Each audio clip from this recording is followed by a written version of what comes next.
Buenas tardes, a las y a los presentes. Mi nombre es Eric Francisco Vázquez Domínguez y a nombre de la Red Universitaria de Cambio Climático les doy la más cordial bienvenida a este conversatorio permanente. Para abrir dicho conversatorio, contamos con la participación de la licenciada Adriana García Gómez, quien forma parte de la organización International Youth Alliance for Family Planning, con quien conversaremos sobre justicia climática, salud, derechos sexuales y reproductivos. Pero antes de comenzar, permítanme contarles acerca de su trayectoria y experiencia de la especialista que nos acompaña el día de hoy. Entusiasta por el tema de derechos humanos y cambio climático, la licenciada Adriana García Gómez es egresada de la Facultad de Ciencias de la UNAM, obteniendo el grado de licenciada en biología. Asimismo, como parte de su formación, cuenta con preparación en materia de liderazgo en sustentabilidad por parte del Hurricane Island Center for Science and Leadership, esto en Boston, Estados Unidos. En 2021 formó parte del programa Defensores de Derechos Humanos en el Centro de Estudios de Derecho, Justicia y Sociedad de Justicia Colombia. Fue miembro del Grupo Asesor de Jóvenes del Fondo de Población de Naciones Unidas, México. De igual modo, me permito comentarles que ha sido delegada juvenil de México en espacios como la Octava Cumbre de las Américas, en la Conferencia Internacional de Población y Desarrollo, Conferencia de las Partes, de la Cumbre Global sobre Migración y Desarrollo y de la Cumbre Mundial de Premios Nobel de la Paz, entre muchos otros. Derivado de ese compromiso social tan característico, ha sido reconocida su trayectoria al recibir el premio Young Leader Creating Better World for All por el Women Economic Forum, esto en Nueva Delhi, India, y obtuvo el reconocimiento como campeón UPG por la sustentabilidad en Ginebra, Suiza. Actualmente es coordinadora de país de la organización International Youth Alliance for Family Planning. Asimismo, es parte del equipo directivo del Grupo de Trabajo Conjunto de Jóvenes sobre Población, Salud, Derechos Sexuales y Reproductivos y Cambio Climático del Fondo de las Naciones Unidas en materia de población en la región oriental y meridional de África. Sin más por el momento, doy por iniciada esta sesión. Muchas gracias por su asistencia y cordialmente bienvenida, licenciada Adriana. El conversatorio es suyo. Hola, pues muchas gracias por la invitación. Me emociona mucho estar aquí y pues hablando de los temas que más me apasionan y que hemos estado realizando investigación a nivel global y específicamente a nivel regional. Entonces les voy a compartir una presentación para comenzar a hablar. Entonces yo les voy a hablar sobre la justicia climática, la salud, los derechos sexuales y reproductivos. ¿Cuál es el contexto? Bueno, a nivel global estamos trabajando en agendas internacionales, en investigación, en redes comunitarias, colectivos, en todo el mundo, por transitar a un desarrollo sustentable o sostenible en un momento en donde tenemos una triple crisis, ¿no?, climática. Entonces, ya sabemos cómo de qué va el cambio climático, ¿no?, la pérdida de los servicios ecosistémicos, pero la pregunta es cómo lo resolvemos a partir de entender que existe una complejidad social, una complejidad humana, porque pues el cambio climático, la pérdida de servicios ecosistémicos, la pérdida de biodiversidad, el aumento de las temperaturas nos impacta de manera diferenciada, derivado de como de tres componentes muy específicos: el género, el grupo socioeconómico y el grupo etario en donde estemos. Hay otros factores más, pero nos vamos a centrar como en estas tres cosas. Entonces, un poco la pregunta es justo, ¿influye de manera igual en todas las personas y en todos los territorios el cambio climático? ¿Y cómo actúan las poblaciones ante los impactos del deterioro ambiental y por qué? Entonces, un poco de lo que se ha hecho investigación y se ha dialogado mucho desde el panel intergubernamental del cambio climático es que existen nudos estructurales de desigualdad, ¿no? Entonces tenemos esta complejidad social en donde todos nos movemos de manera diferente y asumimos roles sociales, pero además roles económicos, ¿no?, y roles de acuerdo a nuestra edad, pero también de acuerdo a nuestra identidad para construir sociedades. Entonces, eso es lo que va a hacer es que nos coloca en diferentes puntos de vulnerabilidad. No es que el cambio climático distinga entre que si soy Adriana o si soy Eric o si vivo en México o si vivo en España o si vivo en Australia, ¿no?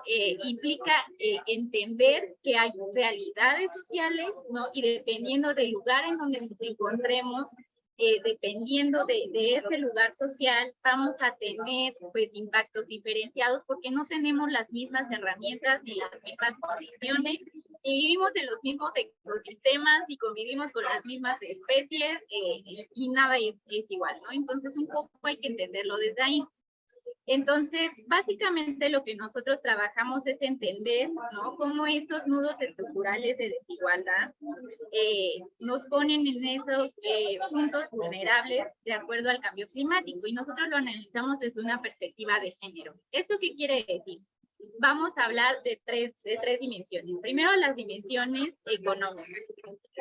Esto quiere decir que no accedemos de la misma manera pues de acuerdo a los recursos, a los servicios, incluso a los créditos que tenemos para vivir en nuestro lugar, para acceder a la vivienda, para acceder a un territorio, ¿no? Hablando de las comunidades, de la parte de los tejidos, o sea, no tenemos esas mismas condiciones, hombres y mujeres, pero tampoco las mismas condiciones los que vivimos en el centro de la ciudad y en las periferias. Luego existen las limitaciones culturales. ¿Esto qué quiere decir? Que desempeñamos roles reproductivos, productivos y roles comunitarios diferenciados. Históricamente se le ha asignado el rol productivo a los hombres y el rol reproductivo a las mujeres. Entonces, dependiendo de ese rol que desempeñamos, también vamos a estar en una situación de mayor o menor grado de vulnerabilidad. Esto lo vamos a ir viendo más adelante, ¿no? Y dependiendo del rol comunitario que tenemos y los espacios en donde nos desarrollamos.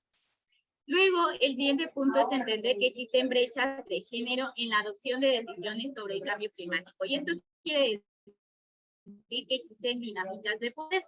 Entonces, tenemos países del norte global que influyen en las decisiones que se toman en el sur global. Entonces, no es lo mismo las decisiones que toma un país contaminante, ¿no? Como Estados Unidos, como China, a un país, ¿no? Y el grado en el que contaminamos países, por ejemplo, latinos o países africanos, ¿no? Entonces, esas dinámicas también nos colocan en diferentes grados de desigualdad al tomar estas decisiones respecto a qué vamos a hacer con el cambio climático. Y también porque hay divisiones legales, ¿no? Entonces, esto no solo sucede a nivel global, sucede también en los roles muy comunitarios y en las políticas que tenemos. Hay un informe muy bonito que tiene el Fondo de Población de las Naciones Unidas, que justo dice que de todos los derechos que tiene el ser humano, las mujeres solo pueden acceder al 75% de los derechos que tiene el hombre, ¿no? Entonces todavía falta desbloquear como procesos legales, procesos de cómo coincidimos las sociedades, en cómo construimos las instituciones para que podamos acceder las mujeres a todos esos derechos como de manera equitativa.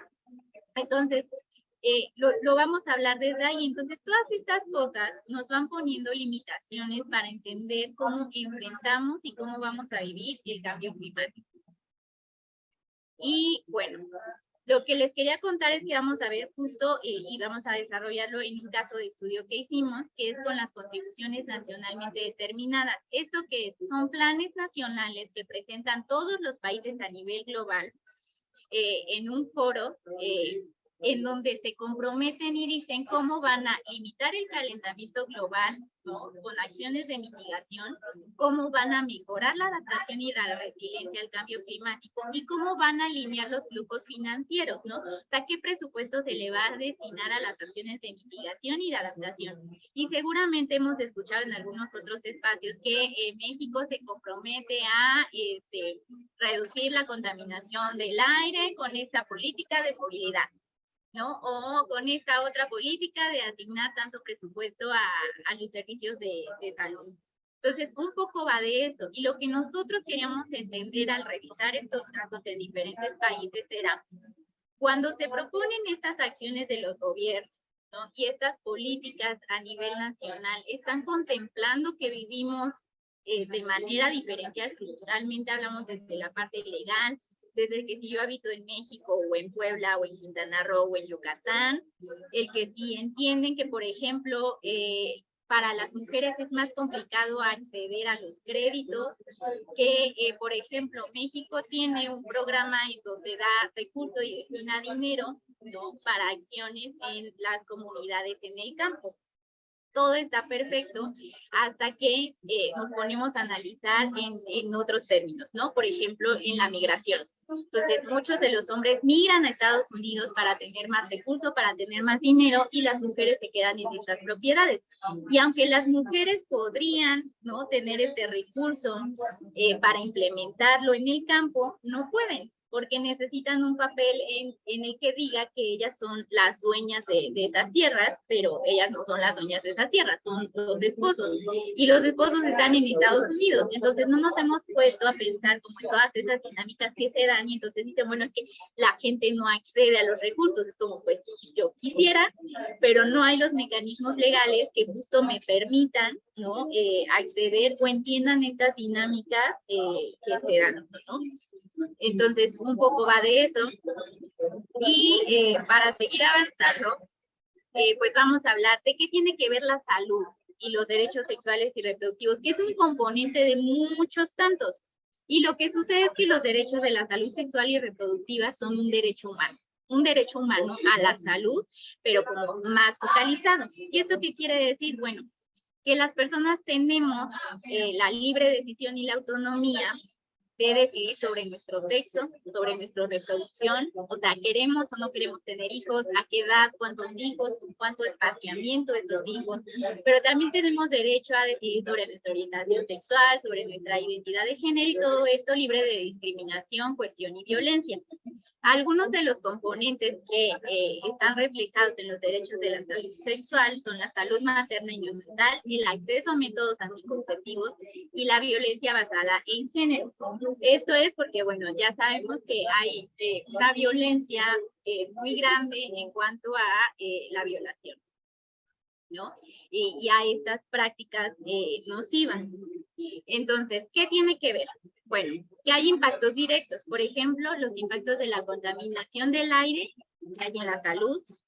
Hay estudios en donde el aumento de la temperatura aumenta la probabilidad de muerte fetal. El aumento de la pobreza y la inseguridad alimentaria pues tiene efectos en la salud materna y neonatal, ¿no? Y hay eventos meteorológicos extremos que justo ponen en peligro el acceso al agua potable, que es esencial para el aseo personal y que tiene que ver también con el acceso al agua en la salud menstrual, pero además también para un parto seguro, ¿no? Tienen también afectaciones en las instalaciones de infraestructuras sanitarias, impidiendo el acceso a los servicios de salud y provocando interrupciones en la cadena de suministros de anticoncepción de manera voluntaria. Y esto un poco lo vimos durante la pandemia. Es decir, todo el dinero se va destinado a atender esta problemática que es el COVID, todos los recursos, todos los esfuerzos, pero además toda la infraestructura de los hospitales. Y entonces, todo ese dinero que se jala se hace un recorte justo a pues los métodos de anticoncepción, pero también a los métodos de antirretrovirales, ¿no? Y en otras enfermedades o infecciones de transmisión sexual. Entonces, bueno, eso como son los impactos directos. Los impactos indirectos tienen que ver un poco con las perturbaciones en la economía de las familias, derivado justo de estos fenómenos meteorológicos extremos, y que de nuevo lo vimos con el COVID, ¿no? Entonces hubo recorte en los empleos, y ese recorte en los empleos implica también recorte en la economía de las familias. ¿Eso qué hace? Nos coloca en un estado de mayor vulnerabilidad. Entonces se reducen los recursos disponibles para la atención a la salud, ¿no? Pero también tiene repercusiones considerables en la violencia basada en género, en la violencia sexual, el tráfico sexual, prácticas nocivas como el matrimonio infantil y la mutilación genital femenina en algunos países. ¿Por qué decimos esto? Bueno, ok, cuando la economía de las familias es baja, hay que tomar decisiones. Y muchas de estas decisiones implican dar a las hijas en matrimonio, porque implica que yo me deshago como de esa persona más, que implica un gasto económico en mi hogar para que sea responsabilidad de alguien más. Eso en el ciclo de vida de una persona puede verse en la educación. Entonces, las mujeres no terminan la educación primaria, secundaria, preparatoria, universidad, y entonces eso también las mete en un ciclo de violencia mucho más grande y también tiene impactos económicos para el país, ¿no? En el Producto Interno Bruto que se está generando también con estos empleos y en la toma de decisiones, ¿no? Entonces vemos que también eso hace que no todas las mujeres puedan tener una preparación académica que, por ejemplo, las invite a carreras en donde podamos buscar soluciones al cambio climático o que lleguen a estos espacios de toma de decisión. Entonces, un poco entendiendo como todos estos procesos, nosotros analizamos para algunos países de América Latina y el Caribe, cómo estas medidas que están tomando los países que yo les contaba en adaptación y mitigación están contemplando en términos de salud y en términos desde esta perspectiva de género y de los roles sociales y de las decisiones que vamos tomando, pues todas estas prácticas, ¿no? Entonces lo analizamos para Argentina, para Bolivia, Chile, Colombia, Costa Rica, Ecuador, Guatemala, Honduras, México y Paraguay. ¿Qué buscamos? Buscamos que en estos procesos o en estas estrategias que van a adoptar los países, pues contemplen la violencia basada en género, las enfermedades y infecciones de transmisión sexual, si hablaban de estrategias para prevenir el matrimonio infantil, el matrimonio forzado, para garantizar la autonomía de las mujeres, para garantizar que pues tengan estas atenciones las mujeres que deciden maternar, ¿no? Durante todo su proceso de embarazo y en condiciones dignas, y pues la autonomía reproductiva, ¿no? ¿Qué otros componentes buscamos? Buscamos sí tenían contemplado pues a las mujeres, a los hombres, a la niñez en esta estrategia, ¿no? Si había impactos desproporcionados en los derechos humanos, si había estrategias para el empoderamiento de toma de decisiones, la participación. Buscamos también si hablaba o hacía referencia a estrategias que contemplaran la densidad poblacional, los bonos demográficos, a las personas migrantes, refugiadas, desplazadas. Y estaban hablando de que podía haber justo estas enfermedades, ¿no? Transmitidas por vectores, enfermedades diarreicas, respiratorias, la contaminación del aire, de los residuos, que si había dinero y recursos para los servicios de salud, para la nutrición, para el agua, la alimentación, porque además son componentes que se van relacionando. Si no tenemos acceso al agua de buena calidad o que esté llegando a todas las comunidades, pues vamos a tener una afectación en la salud de las personas, ¿no? Entonces, un poco empezamos a analizar eso y, bueno, los agrupamos por componentes en áreas temáticas y construimos esta tabla para ver un poco. Pues, ¿qué nos encontramos? Que sí, que los países, de estos países que revisamos, 4 estaban invirtiendo en campañas de salud, ¿no? Que estaban hablando de la salud en relación al clima, que querían hacer más investigación para entender cómo estos efectos del cambio climático impactaban la salud de las personas, que sí había una relación, estaban buscando entender la relación del acceso al agua con la salud, que estaban teniendo acciones para hablar de seguridad alimentaria, para garantizar la demanda de los servicios de salud y que sea accesible el acceso a la salud en todas las comunidades y para todas las personas, pero también estaban hablando del sistema de salud como un sector vulnerable al cambio climático, ¿no? O sea, que podía verse afectado desde las infraestructuras por inundaciones, y podían perder como ese hospital, hasta si los materiales que estaban usando también generaban contaminación, generaban como muchos desechos, qué podían hacer y cómo podían garantizar la salud ante enfermedades que no estaban previstas, tipo el COVID, ¿no? Que también buscaban tener un monitoreo de salud y sistemas de alerta temprana, pero es que 3 países estaban hablando justo de cómo el género y la salud se intersectaba, justo entendiendo como todos estos roles sociales, las dinámicas económicas, ¿no? Y el acceso a la toma de decisiones. 4 países sí estaban hablando de la salud sexual y reproductiva, 5 países estaban hablando de la contaminación del aire, de enfermedades respiratorias, ¿no? 7 países estaban hablando de la importancia de las enfermedades transmitidas por vectores, y otros 7 países estaban hablando, por ejemplo, del aumento a la mortalidad, ¿no? Ya específicamente relacionados con el área de género, o sea, si tenían como estrategias muy dirigidas, encontramos que 4 países sí estaban trabajando en investigación en relación al agua y la seguridad alimentaria, como el género, ¿no? Y estas dinámicas que tenemos sociales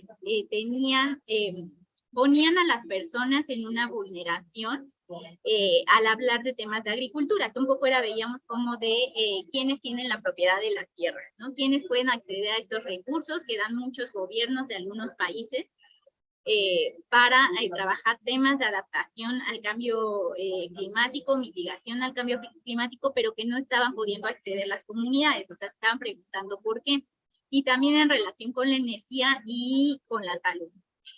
Y 7 países estaban hablando de cómo iban a hacer justo para empoderar más a comunidades, ¿no? A las personas migrantes, a las personas desplazadas, a las mujeres, a la niñez, para que tuvieran más herramientas para entender qué es el cambio climático, cuáles eran sus efectos y qué podían hacer ellos en su entorno local para justo contribuir en estas medidas de adaptación y mitigación al cambio climático. 7 países ya estaban tomando estrategias en políticas públicas para garantizar la participación en la toma de decisiones de las mujeres, ¿no? Entonces, ¿por qué las mujeres no están participando en algunas comunidades, por ejemplo, en algunos proyectos que se hacen en su zona para abastecimiento de agua, para cambio de tipo de energía renovable? O sea, ¿por qué no estaban participando? Y entonces estaban buscando la manera de integrarla para esa toma de decisiones, ¿no? 3 países estaban hablando de derechos humanos, ¿no? Que si no tienen políticas y estrategias en materia de adaptación y mitigación que estén poniendo al centro los derechos humanos, lo único que estaban haciendo era abrir una brecha mucho más grande y aumentar la vulnerabilidad de las personas ante estos efectos. Y bueno, también estaban hablando que sí tenían que generar políticas entendiendo estas dinámicas de género para hacer una transversalización, pero una sensibilización en todos los proyectos de adaptación y mitigación que tuvieran los países. ¿Para qué? Para reducir estas vulnerabilidades estructurales. Entonces, no es que per se una estrategia que yo piense de adaptación o mitigación al cambio climático quiera solucionar todos los problemas sociales que tenemos, pero sí es entender qué hacemos y cómo construimos ese proyecto o esa política para garantizar que no tengamos una brecha más grande, sino que intentemos ponerlo en igualdad de condiciones. Y eso es entender las dinámicas que hay en las comunidades, las dinámicas que hay en relación en los roles que ejercen las mujeres, los roles que ejercen los hombres. Por ejemplo, un dato bien interesante es que cuando hay estos eventos de inundaciones, la mayor mortalidad la sufren los hombres. Y no es porque, ¿saben? O sea, como que sea dirigido, sino es porque hay esta concepción de el hombre como esta persona fuerte que debe cobijar y debe ayudar a la comunidad, ¿no? Y debe poner su vida en riesgo para garantizar el bienestar de las mujeres, las niñas, ¿no? Los adultos mayores. Y lo que veían era que muchos de los hombres de algunas comunidades no sabían nadar, ¿no? O sea, no sabían nadar, pero aún así tenían como que esta concepción de yo voy a apoyar. Entonces, la mayor cantidad de muertes se da en hombres. Entonces, ¿cómo dotamos a los hombres de herramientas, entendiendo este error social? Y no es porque no ayuden, pero cómo los dotamos de estas herramientas para que justo no pongan en peligro su vida, pero también sigan construyendo esta comunidad y este sentido de protección. Y cómo dotamos a las mujeres también de esas herramientas para que ellas también tengan como que ese rol, ¿no? Y estas acciones para también garantizar su vida, ¿no? Porque, bueno, todos, nos han dicho, ¿no? En estos talleres de reducción de riesgos y desastres, que lo primero es garantizar tu vida, tu integridad, y una vez que está bien tu vida y tu integridad personal, puedes ir a apoyar ante un desastre, ¿no? Entonces, ¿cómo hacemos esto para todas las personas, ¿no? Para niñas, para niños, para las personas jóvenes, para las personas adultas, justamente para dotarlos de herramientas y no que haya como que esta desproporción en los roles que mujeres y hombres asumimos. Otro ejemplo puede ser en las zonas costeras. En las zonas costeras, en donde hay una actividad de pesca, ¿no? Los hombres son los que pescan, pero debido a todas estas consecuencias climáticas, pues la pesca de pronto baja, entonces la actividad económica se ve mal. Las mujeres, el rol que asumen como este rol de yo tengo que cuidar, ¿no? Y tengo que proteger y tengo que alimentar, lo que muchas veces sucede es que ingresan al trabajo sexual, ¿no? Ingresan al trabajo sexual para conseguir alimento, para mantener a las familias, o los kilómetros que una mujer camina para garantizar el agua para su hogar, para su comunidad. Entonces, ¿cómo hacemos entendiendo estos roles y estas dinámicas que hay para justo que cuando garanticemos el agua, ¿no? O el acceso al agua en las comunidades, pues tengamos en cuenta todas estas dinámicas para ir eliminando esas brechas de desigualdad que se generan? Y bueno, otra cosa que veíamos era con, o sea, sí, hablando de la dinámica poblacional, también estaban considerando los derechos de la salud sexual y reproductiva.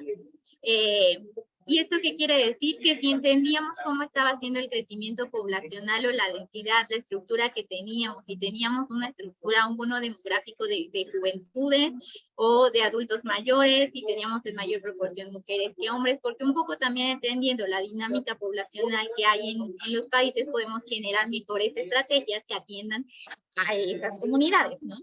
Y también entender si estamos analizando la migración, la urbanización y el desplazamiento que hay, ¿no? Ahora se ha hablado también de los migrantes climáticos y desplazados climáticos, que justo es porque ya no hay las condiciones, ¿no? De recursos que nos movemos. Entonces, también los estamos considerando en las políticas.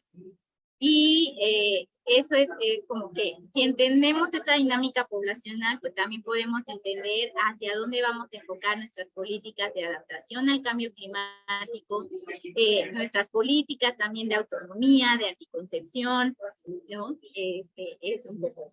Y bueno, otra cosa que analizamos era los grupos vulnerables, ¿no? O sea, estamos entendiendo si estas políticas de desarrollo de cambio climático están contemplando a las poblaciones más vulnerables y las están contemplando en relación a la salud, a los recursos naturales, a la perspectiva de género y los derechos humanos.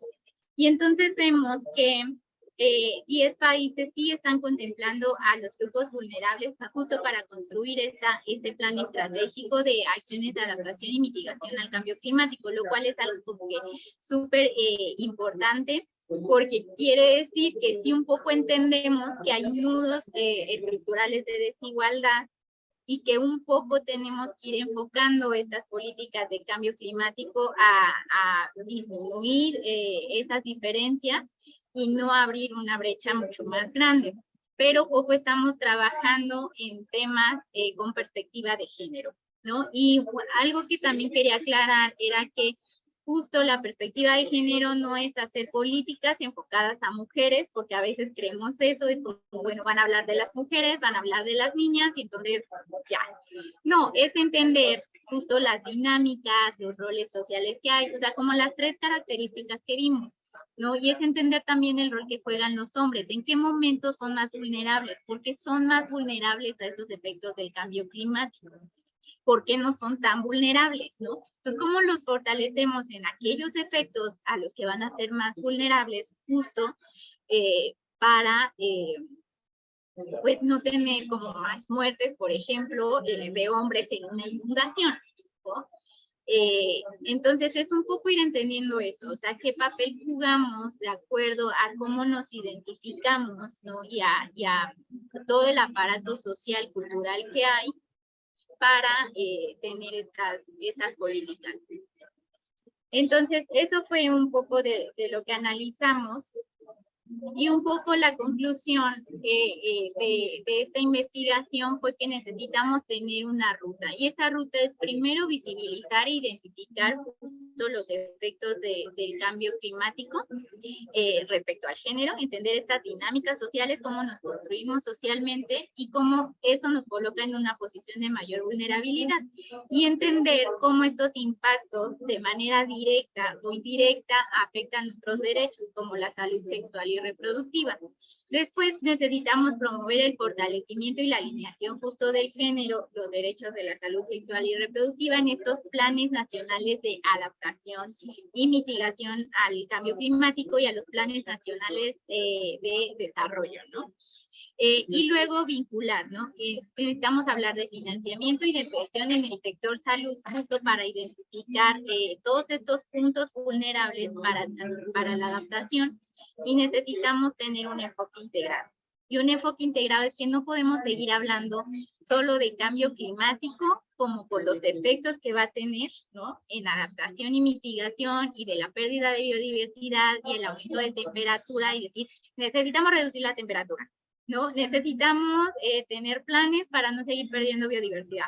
O sea, está muy padre, pero necesitamos entender que hay un contexto. Y el ser humano es otra especie, y es una especie mucho más compleja que otras por las dinámicas sociales que tenemos, ¿no?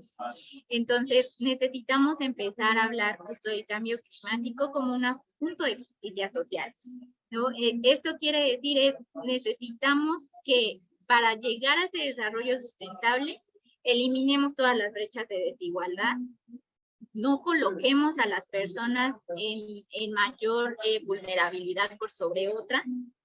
Y para entender eso necesitamos justo entrarle a toda la parte social, ¿no? A cuáles son estos roles que tenemos, cómo están construidas las políticas, cómo se asigna el presupuesto, por qué se asigna el presupuesto de esta manera.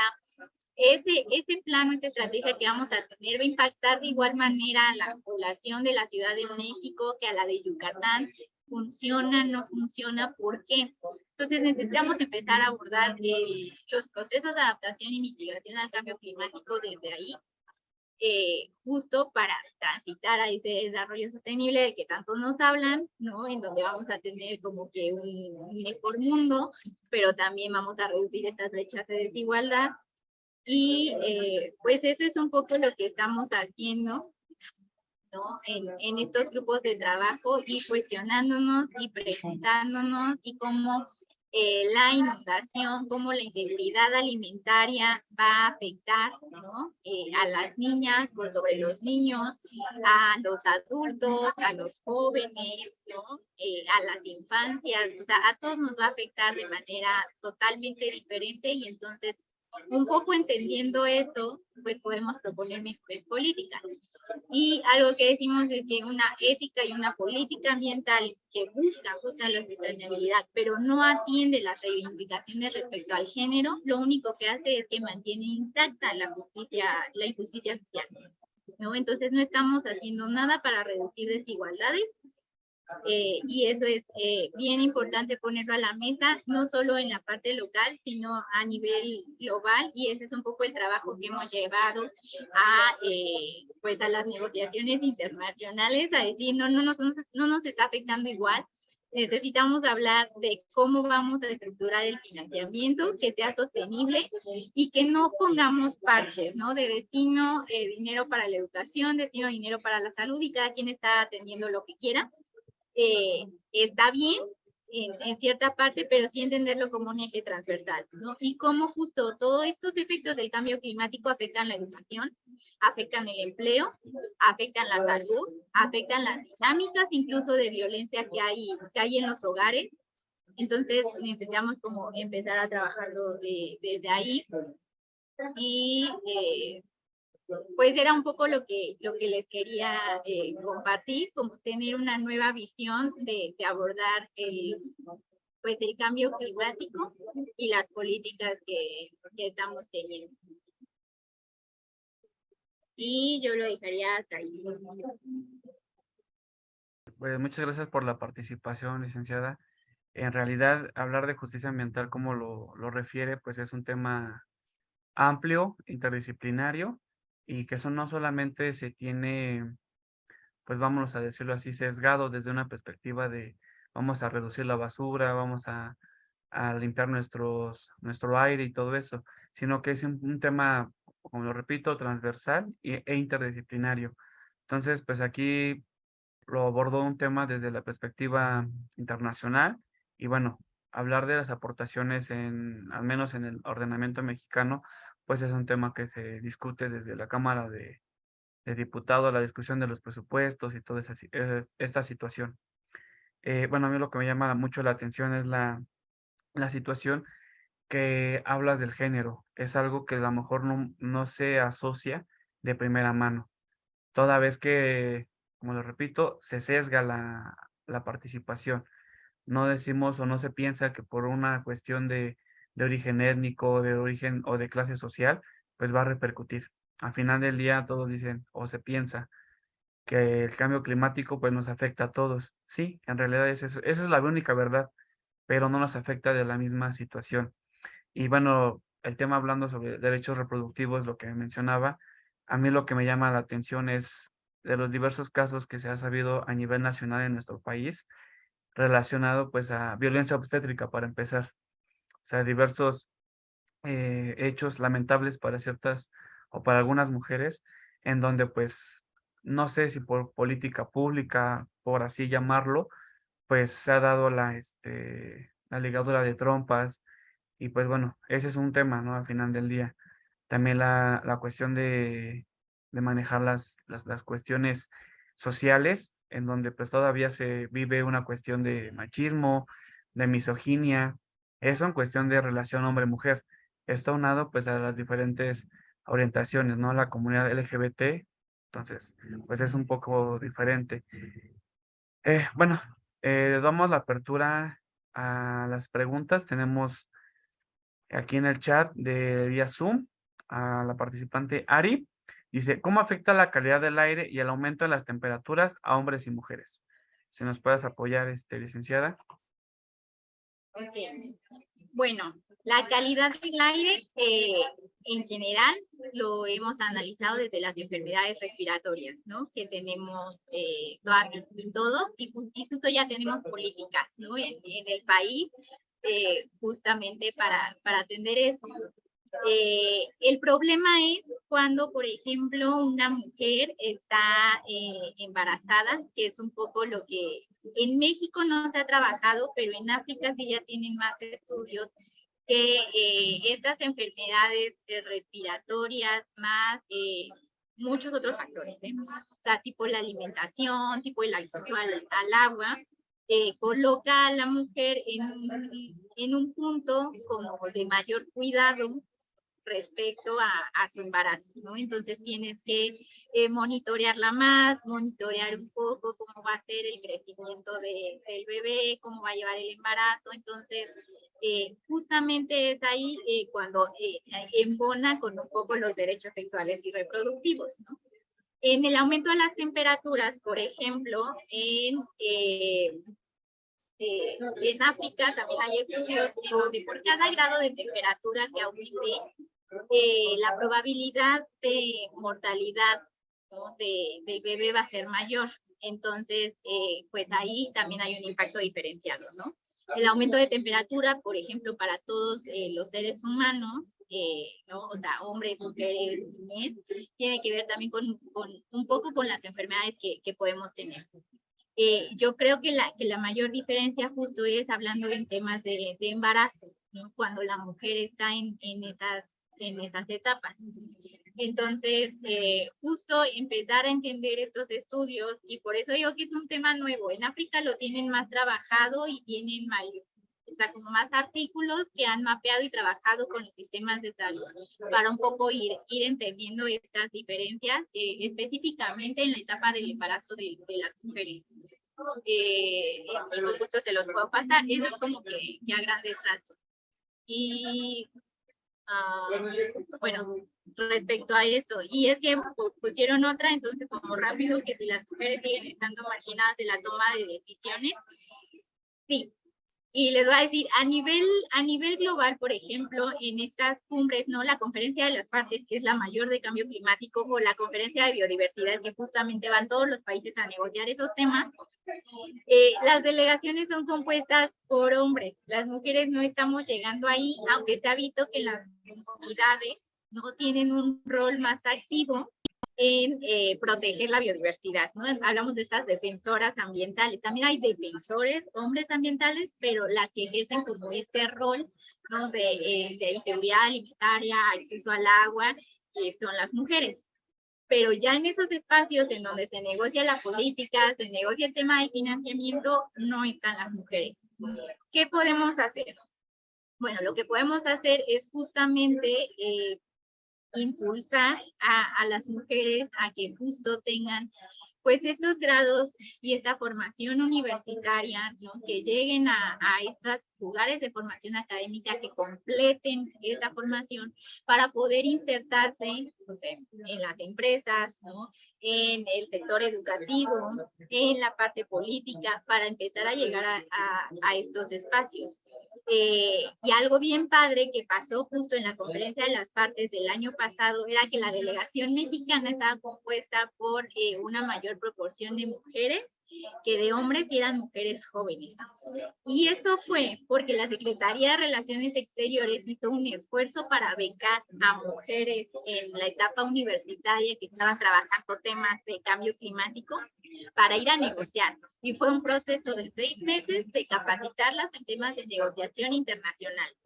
Entonces, creo que esas acciones afirmativas pueden ayudar a que las mujeres estemos ahí en la toma de decisiones, pero también en la toma de decisiones a nivel local. Por eso decía, o sea, ¿cómo nos impacta un matrimonio forzado, una unión temprana, un embarazo adolescente, ¿no? Justo para tener esta autonomía, no solo de nuestro cuerpo, sino de nuestro plan de vida. Entonces, por eso también es como bien importante abordarlo desde ahí. Entonces, si nosotros trabajamos eso desde la política del sector salud, ¿no? En promover la planificación familiar, en promover el plan de vida, ¿sabes? Entonces podemos tener a mujeres que se estén formando en distintas carreras, pero también a mujeres que puedan ser líderes comunitarias, que puedan ser líderes globales en estos espacios para hablar de temas de adaptación y mitigación al cambio climático. Bueno, tenemos otra pregunta, pero en vía Zoom nos alza la mano a la participante Patricia Sánchez. ¿Nos tenga alguna pregunta, comentario, por favor? Hola, buenas tardes. Primero quería agradecerle a Adriana por lo que nos vino a compartir. Creo que es muy valioso en el sentido de que es muy raro, es muy raro ver estudios de género en temas como cambio climático y cómo nos afecta diferenciadamente, así que agradezco mucho que nos haya venido a compartir lo que ha trabajado.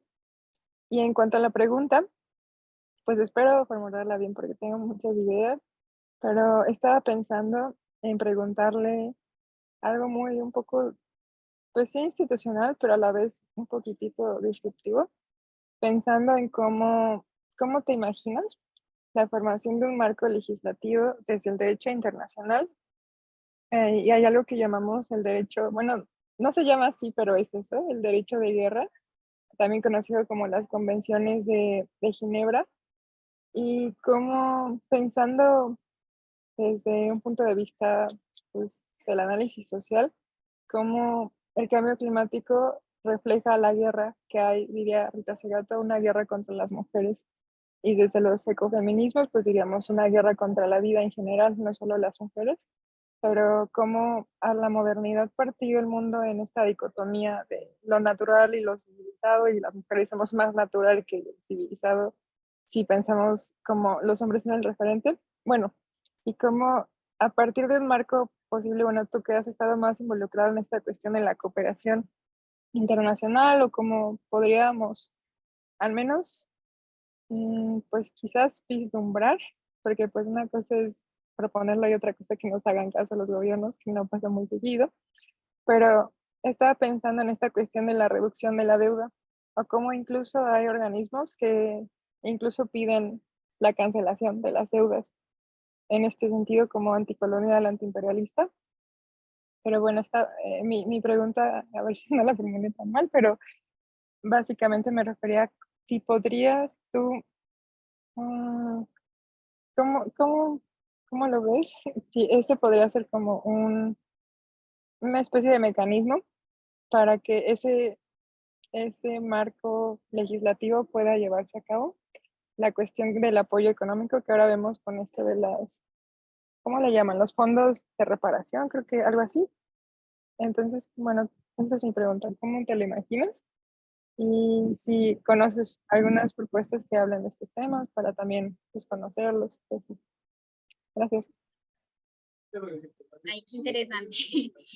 Pues, mira, lo que hay ahorita es un plan de acción de género dentro de este gran mecanismo de la conferencia de las partes que justamente trabaja todo el tema del cambio climático. Entonces hay un grupo de mujeres que justamente está evaluando cómo estas políticas internacionales, pero además todo lo que lleva cada gobierno para comprometerse, ¿no? Es decir, yo México me comprometo a bla, bla, bla, bla, bla, bla, tiene una perspectiva realmente de género y no una perspectiva de mujeres, porque es indiferente, ¿no? Lo que yo les decía, una perspectiva de mujeres solamente es tapar la problemática que tenemos, porque es como que a ti mujer te voy a dar esta acción para allá.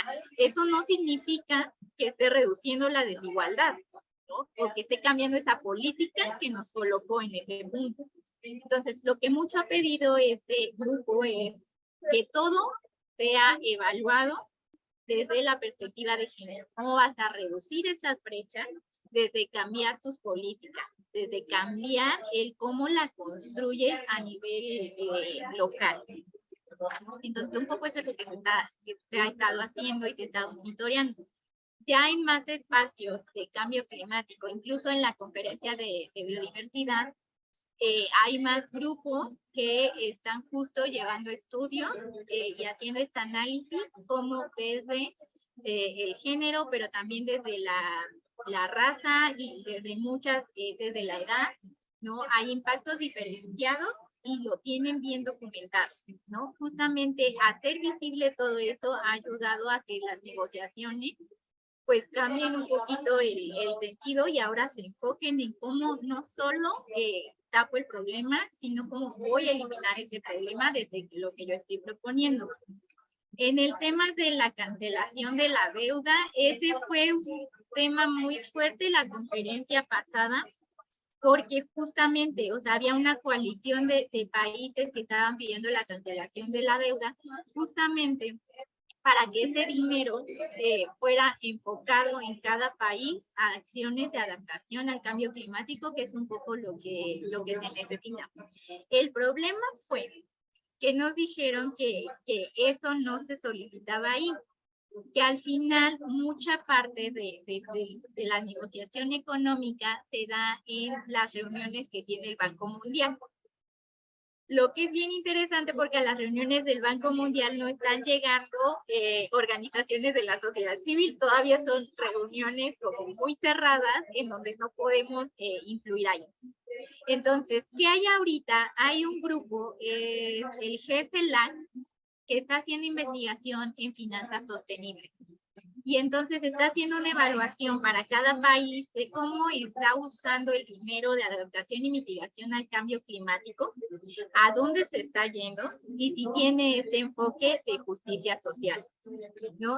Justamente para hacerles recomendaciones de cómo podrían mejorar ese ciclo de finanzas, no solo para los proyectos de cambio climático, sino también para reducir las brechas de desigualdad en el país. Me parece un estudio bien interesante que también nace desde la sociedad civil como algo que podemos hacer hoy, ¿no? Que podemos trabajar desde hoy en lo que pues las organizaciones de la sociedad civil logramos volver a pedir y a solicitar este espacio en las reuniones del Banco Mundial, justo para entender cómo son los flujos de dinero, porque no podemos hablar de una cancelación de la deuda, o sea, como cuál es el motivo de... Entonces, pues es un tema que también se va a volver a negociar y se va a subir ahora en este noviembre, diciembre en Dubái, justo en la conferencia de las partes que viene. Entonces, si quieren seguir como esa parte, ¿no? Como más del dinero, de las finanzas, pero también con este enfoque de justicia social, pueden seguir al GFLA, que es como el grupo de organización civil que está llevando como todas esas políticas, porque si algo me tocó referir. Y espero que haya como que aclarado un poquito. Es que es un tema bien nuevo que apenas se está subiendo a nivel global. Entonces, a mí me parece interesante ponerlo a debate, pero además puede traer esos debates a espacios como este, ¿no? En donde sabemos que ya todo el mundo lo está vislumbrando, estamos queriendo trabajar desde una nueva narrativa y también que este enfoque de justicia social del cambio climático, yo podría decir que es muy nuevo en acciones de movilización, de visibilizarlo, de nombrarlo, pero de también estar generando estudios, porque por un lado se hicieron estudios como de la parte social y por otro lado de la parte ambiental, y como que esta comunicación entre estos dos espacios no se había dado y no nos habíamos como sentado a analizar como todos estos procesos. Licenciada Adriana, tenemos otra pregunta en el chat de parte de Vale y me lo menciona. ¿Qué podemos hacer nosotras y nosotros en el día a día después de identificarnos individualmente para alcanzar la justicia e inclusión climática deseada y ayudar a reducir las brechas de desigualdad? Igualmente, ¿a través de qué medios podemos exigir estos derechos relacionados? Bueno, o sea, creo que tú lo dices como en la pregunta súper bien. Creo que lo primero es identificarnos, ¿no? ¿Qué rol estamos jugando y en qué posición estamos? Justo para ser un poco consciente esa vulnerabilidad que tenemos al cambio climático, ¿no? Y eso necesitamos como promoverlo y tallerear, que es un poco lo que también hemos hecho en algunas escuelas, como entender en mi territorio, en la parte muy local, qué efectos del cambio climático ya veo en el día a día, ¿no? Un tema siempre es la temperatura, siempre es la calidad del aire, el acceso al agua, y entonces cómo mi comunidad lo está viviendo. Sobre eso, entonces, podemos generar estrategias de adaptación para hacer comunidades más resilientes. Eso es lo primero, ¿no?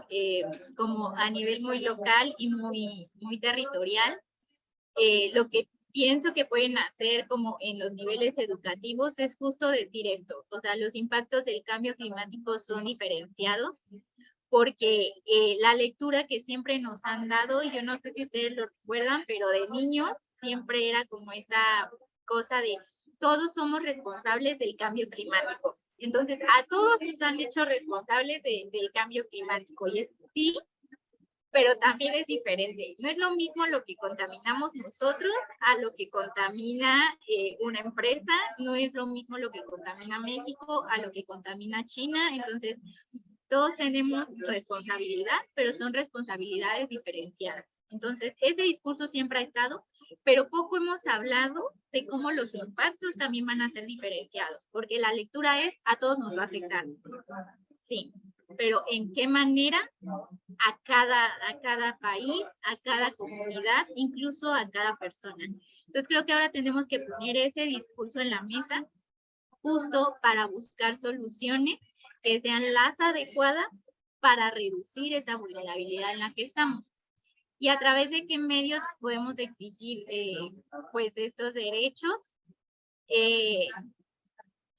Pues yo creo que a las instituciones, ¿no? A las instituciones de salud, pero mucho podemos hacerlo en el debate público.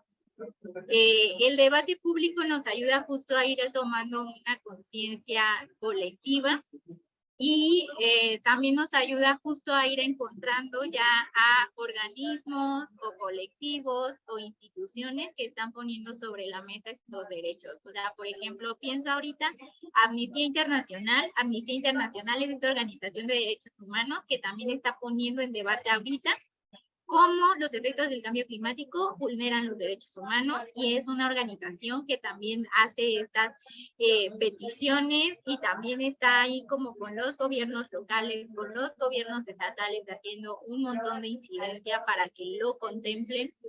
El Fondo de Población de Naciones Unidas, por ejemplo, que se dedica a toda esta parte de análisis e investigación de derechos de la salud sexual y reproductiva y participación de las personas jóvenes en la toma de decisiones, también tiene muchos informes que también está llevando con los gobiernos. Y algo que, por ejemplo, tenemos ahorita nosotros desde esta organización a la que pertenezco, pues es justo como esta evaluación. Bueno, es una encuesta en donde empezamos a analizar cómo te están afectando a ti los derechos de la salud sexual y reproductiva. La tenemos en diferentes idiomas para un poco entender cómo está afectando el cambio climático, los derechos sexuales y reproductivos de las personas jóvenes en distintos países. Lo que hicimos el año pasado fue hacer un análisis de cuáles eran esos temas prioritarios para las personas jóvenes en estos derechos, y lo llevamos con los gobiernos en un informe ya más detallado, pues ya con toda una investigación también de instituciones, ¿no? Que tiene evidencias científicas de que todo lo que decimos es verdad, pero además para decirles, esto es algo que está afectando a las personas jóvenes, debe estar en la agenda pública, en el debate público, y entonces queremos empezar a explorar soluciones.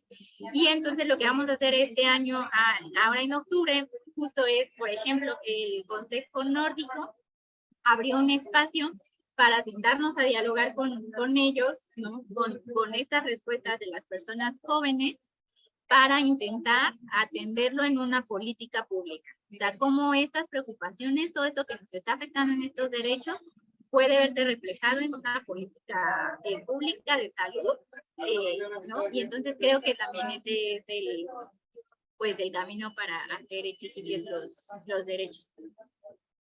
Bueno, abonando a esta respuesta, pues bueno, también tenemos dentro de nuestro sistema jurídico, pues los instrumentos, pues ya sea a través de vía de amparo o acciones colectivas para pues atender este tipo de situaciones, sobre todo en algunas cuestiones que afectan a comunidades. Digo, ejemplos tenemos bastantes, la cuestión de contaminación a comunidades, poblaciones, por cuestión de de residuos, pero bueno, ese es uno, y pues también hacer exigible la cuestión de transparencia, la rendición de cuentas, y asimismo, pues a lo mejor de una manera no tan directa, pero participar en los planes, bueno, en este caso municipales, estatales y el federal de desarrollo. Ahí tenemos ahí la potestad como ciudadanos de poder al menos alzar la voz y que todas estas cuestiones que nosotros no tenemos claras, pues bueno, se depositen en un instrumento y pues lleve a un buen puerto. No sé si hay alguna otra pregunta. ¿Alguien aquí en Zoom? Estoy revisando Facebook, creo que no. No sé, ¿algún cierre de conclusión que desees proporcionarnos, licenciada? Pues nada más, o sea, como decirles que no importa el área en el que estén, o sea, si están estudiando Derecho o Economía o el área de ciencias ambientales, o sea, creo que si les interesa como todo el tema del cambio climático, siempre hay una forma como de hacer el clic y de vincularlo, que además es bien importante, ¿no? Abordarlo desde la parte económica, y con esa perspectiva siempre de justicia social, creo que es como la clave, pero pues eso, o sea, que todas y todos, no importa el área en el que estemos, o sea, justo podemos generar estrategias o abrir nuevos debates de justo cuáles son los efectos del cambio climático en el modelo económico, ¿no? En el modelo en cómo se construyen las sociedades, incluso en temas de la guerra, ¿no? O sea, cómo los efectos del cambio climático también tienen implicaciones para aquellos países que están en guerra, o comunidades que van a estar en guerra justo por los recursos, ¿no? Entonces creo que todavía hay muchas caras del cambio climático que hay que explorar, pero que además hay que seguir debatiendo y generando investigación. Entonces creo que sí es bien importante como que todas las áreas participen y se vinculen, y no solamente como que lo dejemos al área científica, porque nos dan bases y eso es súper valioso, pero necesitamos ahora toda la base y la estructura y el pensamiento pensamiento social, ¿no? Para abordarlo de mejor manera. Y ya, esa sería como mi recomendación y mi cierre. Perfecto, muy acertada la participación. Agradecemos en este caso la oportunidad y la apertura del programa de investigación sobre el cambio climático de la UNAM a través de la Red Universitaria de Cambio Climático y bueno, a nuestra ponente el día de hoy, la licenciada Adriana García, que bueno, con su experiencia y expertise, pues bueno, damos sobre el tema que se habló del día de hoy, que es justicia climática, salud, derechos sexuales y reproductivos. Damos por concluido el conversatorio del día de hoy y esperamos que nos acompañe en otra actividad, licenciada. Muchas gracias a ustedes por la invitación.